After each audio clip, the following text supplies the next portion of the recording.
ఎంత దారుణమంటే ఓ real estate సంస్థలో TTD ఆలయాలు కట్టడం అన్నది ఆశ్చర్యంగా ఉంది. వెంకటేశ్వర స్వామి ఆలయం వాళ్ళు కట్టుకుంటే అది రియల్ ఎస్టేట్ వ్యవహారానికి సంబంధించినటువంటి విషయం.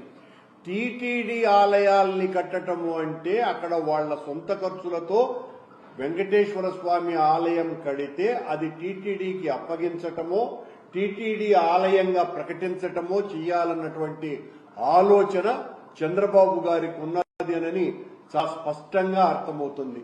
దీన్ని బట్టి చూస్తే వెంకటేశ్వర స్వామిని టీటీడీని రియల్ ఎస్టేట్ వెంచర్స్ ప్రమోటర్గా వాడుకోవటానికి చంద్రబాబు గారు మాట్లాడినట్టుగా అర్థం వస్తున్నది.